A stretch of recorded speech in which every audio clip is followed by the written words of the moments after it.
हरे कृष्णा। कार्तिक पूर्णिमा की आप लोगों को हार्दिक शुभकामनाएं। तो आज के इस वीडियो में आप जानने वाले हैं कि अगर आप पीरियड में हो जाते हैं, आपने पूरे महीने कार्तिक दीपदान की है, तो आपको तुलसी माता की विदाई कैसे करनी है जिससे कि आपका पूरा महीना का दीपदान संपूर्ण हो सके और आपको पूरा का पूरा फल प्राप्त हो सके। तो इस वीडियो में एक एक चीज़ें मैं बताने वाली हूँ, आपका कन्फ्यूजन एकदम क्लियर हो जाएगा, कुछ भी कन्फ्यूजन आपके मन में नहीं रह जाएगा। लेकिन आपको वीडियो पूरा सुनना होगा, बिल्कुल भी स्किप मत कीजिएगा, नहीं तो जानकारी आधी रह जाएगी। चलिए स्टार्ट करते हैं वीडियो। इसके पहले जय माता दी, राधे राधे। एक रिक्वेस्ट है, चैनल को सब्सक्राइब कर लें जिससे बहुत सारी धार्मिक कथाएँ और त्यौहार आते हैं उसका आपको जानकारी समय से पहले मिल सके। मैं वीडियो अपलोड कर देती हूँ। अगर आपका पहला, दूसरा, तीसरा, चौथा दिन है तो आप निश्चित रूप से आपको विदाई नहीं करना है। मैं आगे बताने वाली हूँ तब कैसे क्या करना है। पहले आप सुन लीजिए कि आपको कितने दिन पे पूजा करनी है। 5वें, 6वें दिन अगर आप साफ़ हो जाते हैं, वैसे तो 6वें दिन सभी क्लियर हो जाते हैं, 5वें दिन भी बहुत लोग एकदम क्लियर हो जाते हैं। जो मैं कह रही हूँ आप समझ रहे हैं।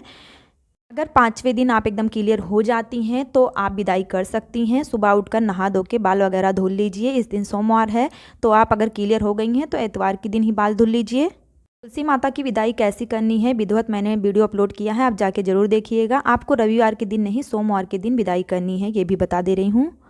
क्योंकि जैसे हम अपने बेटी का रविवार, मंगलवार के दिन विदाई नहीं करते, वैसे तुलसी माता को भी हम नहीं विदा कर सकते क्योंकि हम अपनी माँ की विदाई कर रहे हैं। तो 5वें दिन अगर आप क्लियर हैं, आपको एमसी नहीं आती है, तो आप पूजा कर सकते हैं, विदाई विधिवत तरीके से कर सकती हैं। 6वें दिन भी कर सकती हैं। लेकिन आपको एक बात का ध्यान रखना है, अगर आपका 5वां दिन है या फिर 6ठा दिन है तो बगल में आपको शालिग्राम भगवान या सत्यनारायण भगवान की फ़ोटो या लड्डू गोपाल को नहीं रखना है। साथ में उनकी पूजा आप नहीं करें क्योंकि भगवान को हम सिंदूर या फिर रोली वगैरह नहीं लगा सकते हैं। 5वें दिन पूजा भी नहीं कर सकते हैं। माता की पूजा कर सकते हैं लेकिन भगवान की पूजा नहीं कर सकते हैं। 6वां दिन रहता है तो कर सकते हैं लेकिन भगवान को स्पर्श नहीं करना है।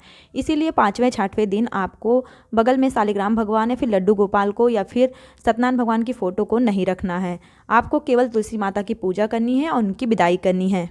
तो अगर आप समझ लीजिए चौथे दिन ही क्लियर हो जाती हैं, 5वें दिन एकदम साफ़ सुथरी रहती हैं, तो आप नहा धो के बाल वगैरह धुल के माता की विदाई कर सकती हैं। 6वें दिन भी ऐसा ही करना है आपको। लेकिन अगर आपका 7वां दिन है तो आप विधिवत पूजा पाठ कीजिए, आप एकदम शुद्ध हो जाती हैं, इसलिए आप कर सकती हैं।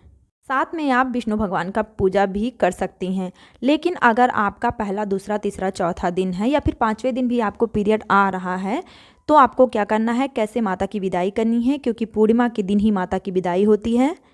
तब आपको अपने घर में किसी भी सदस्य से, अगर आप की सास हैं, ननद हैं, आपकी मम्मी हैं या फिर कोई भी आपके घर में आपके रिश्तेदार हैं या फिर आपके अगल बगल में कोई है, अगर आपके घर में भाई कोई नहीं है, बाहर रह रही हैं, तो कोई अगर आपकी फ्रेंड वगैरह हैं तो उनसे भी आप करवा सकती हैं।